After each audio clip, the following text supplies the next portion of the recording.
Episode 17। एक भी कपड़ा नहीं है मेरे पास।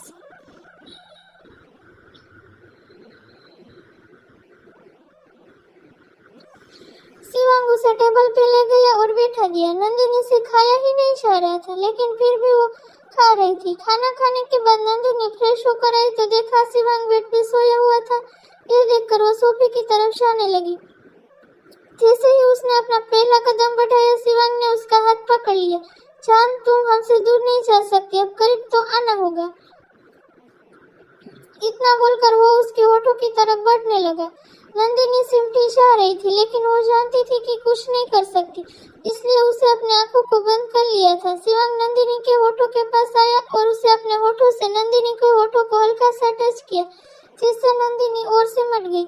यह देखकर शिवांग हल्के से मुस्कुरा दिया और नंदिनी के खूबसूरत चेहरे को देखते हुए फिर से उसके होठों के करीब आया और उसके दोनों ब्रेस्ट पे अपने दोनों हाथ रखने के लिए आगे बढ़ दिया कि तभी नंदिनी ने अपना चेहरा दूसरी तरफ कर लिया और बेडशीट को कस के पकड़ लिया। उसकी आंखों से एक बूंद आंसू गिर गया। यह देखकर शिवांग को गुस्सा आ गया।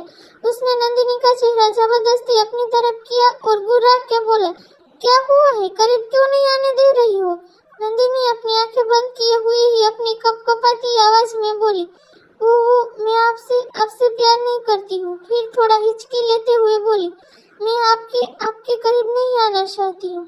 ये सुनकर शिवांग को बहुत गुस्सा आ रहा था, लेकिन उसके दिल में दर्द भी बहुत ही हो रहा था, क्योंकि नंदिनी उसे हर कीमत पे चाहिए थी। लेकिन नंदिनी का ये कहना कि वो शिवांग के पास नहीं आना चाहती, यह शिवांग के दिल में चुभ रहा था।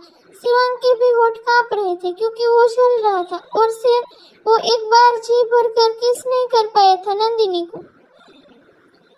उसे अपनी आंखें बंद की और शिवांग को फिर से एक बार उसके गाल पे पड़ा थप्पड़ याद आ गया। थप्पड़ याद आते ही शिवांग की आंखें खुल गई और उसने एक नजर नंदिनी को देखा और सिर्फ उसके होठों को कस के पकड़ा। नंदिनी के कोमल होठ से लग रहा था कि फूल भी उसके होठों से सख्त हो गए। उसे पकड़कर अपने होठों के करीब ले आया। नंदिनी की आंखों से आंसू झरने की तरह बह रहे थे, लेकिन फिर भी शिवांग ने उसके होठों को अपने होठों में ले लिया और उसके होठों को अपने होठों से साफ करने लगा। शिवांग तो सिर्फ चूस रहा था, लेकिन नंदिनी को ऐसा लग रहा था कि शिवांग उसके होठों को मसल रहा है। वो कांप रही थी और शिवांग अपनी लिमिट क्रॉस करना चाहता था, इसलिए उसने नंदिनी की ब्लाउज में हाथ डाला और उसके एक साइड के ब्रेस्ट को अपने हाथों से प्रेस करके मसलने लगा। नंदिनी को दर्द हो रहा था और इधर शिवांग नीचे से हार्ड होता जा रहा था। उसके अंदर की आग उसे नंदिनी को पाने के लिए धकेल रही थी। इधर नंदिनी के होठों की हालत बुरी होती जा रही थी और शिवांग नंदिनी के होठों की हालत और बुरी करता जा रहा था। अब नंदिनी के होठों से खून आने लगा था, लेकिन अब भी शिवांग नंदिनी को छोड़ने के लिए तैयार ही नहीं था। जब उसे ब्लड का टेस्ट आने लगा तो उसने नंदिनी के होठों को छोड़ दिया और एक बार फिर से नंदिनी के होठों को देखने लगा, जिसमें खून बह रहे थे। उसके होठ सूज गए थे। ये देखकर शिवांग अपने अंगूठे को नंदिनी के होठों पर फेरने लगा, लेकिन तभी नंदिनी ने अपना चेहरा घुमा लिया और शिवांग ने फिर से जबरदस्ती नंदिनी का चेहरा अपनी तरफ किया और बोला, शांत, थप्पड़ मारा था ना तुमने हमें, और वो भी 2-2 बार। जितना प्यार है हमारे अंदर उतनी ही नफरत है, तो उसकी आग तो तुम्हें ही बुझानी होगी। वही शिवांग सिंह रजावत है हम। इतना बोलकर शिवांग नंदिनी के ब्रेस्ट पे अपना चेस्ट रखा और नंदिनी को कस के जकड़ लिया और सो गया। शिवांग की सख्त बॉडी से नंदिनी को दर्द हो रहा था। वो हिल भी नहीं पा रही थी। शिवांग ने अपनी पूरी बॉडी नंदिनी के ऊपर छोड़ दी, लेकिन वो कुछ नहीं भूल रही थी। उसकी आंखों से सिर्फ आंसू ही गिर रहे थे।